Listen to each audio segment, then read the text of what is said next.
video. In today's episode, we take you on a spiritual journey to the Kamay ni Jesus Healing Church, Lucban, Quezon, Philippines.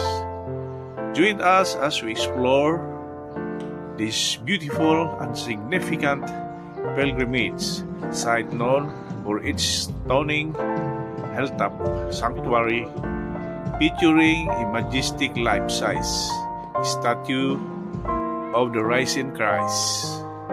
Discovered the powerful station of the cross and experienced the tranquility of the garden of prayer and a perfect spot for the meditations and reflection. Well, walk you through the awe-inspiring Healing Church and its spiritual service, the visually attractive stations of the cross, depicted and detailed sculptures, the peaceful garden of prayers where you can find solace. The entrance area is lined with beautiful landscaping, setting the stage for your spiritual journey.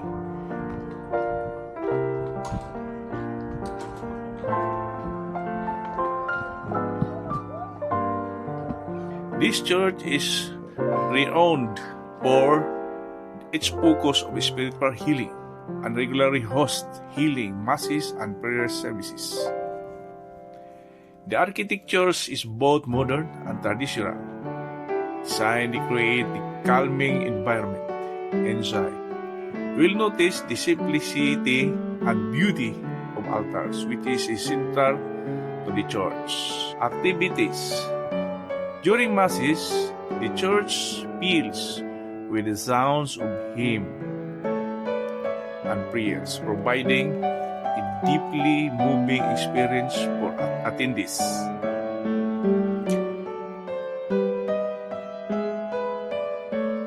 Let's make our way to the hilltop sanctuary, the highlight of the Kamay ni Jesus. Here you will find the magnificent life-size statue of risen Christ, also known as Jesus with outstretched arms, standing at approximately 50 feet tall. This statue overlooks the town and serves as a powerful symbol of hope and divine presence.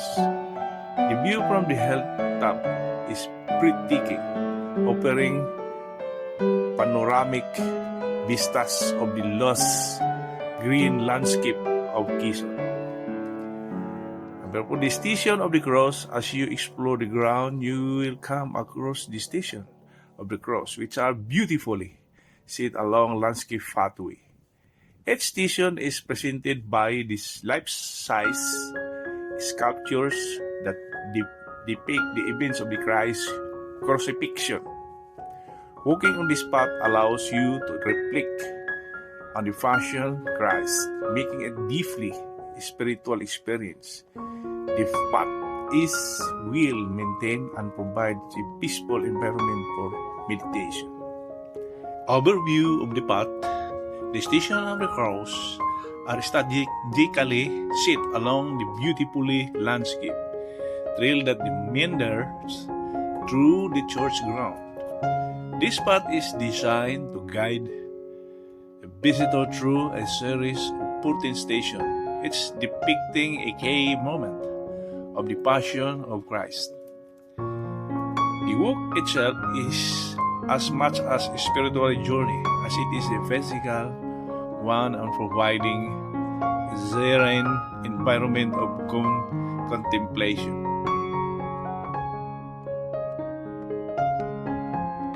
Artistic and representation. Each station features life-size sculptures that vividly portray the event of Jesus' journey to Golgotha.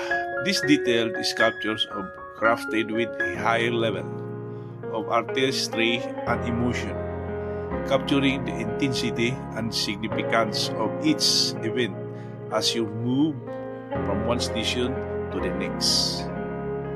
You witness the scenes such as Jesus carrying the cross. Each pulls an interaction with other along the way.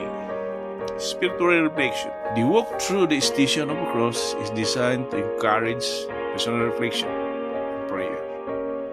Of each station, visitors are invited to pause and contemplate the significance of the depicted moment.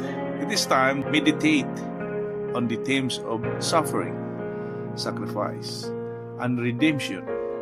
Many find this experience deeply moving, providing space to reconnect and spiritually and emotionally. Scenic beauty. The path is not only spiritual enriching but also visually captivating.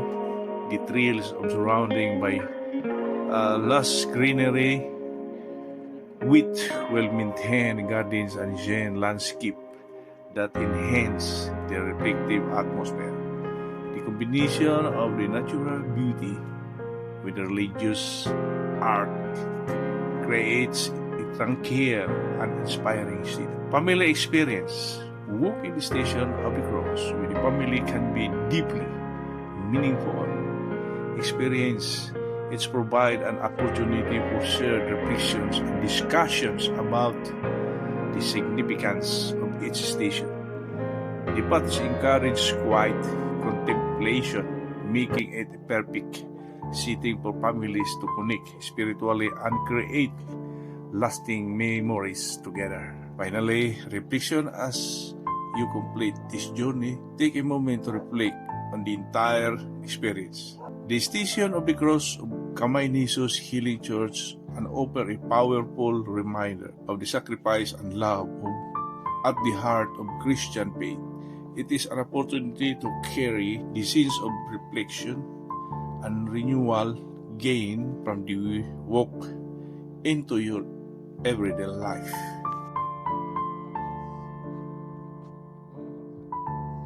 Garden of Prayers. A visit to the Garden of Prayers is this tranquil area is designed to offer sharing space for personal reflections and meditation.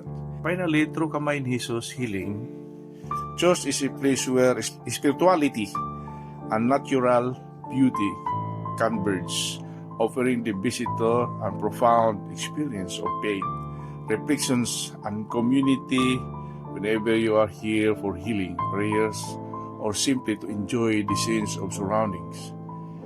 This sacred site promises a memorable and uplifting visit. Thank you for joining us of this tour. We hope you enjoy exploring Kamay ni Jesus Healing Church. Don't forget to like, subscribe, and hit the notification bell for more travel and spiritual content. Please comment below and so that we can make more videos.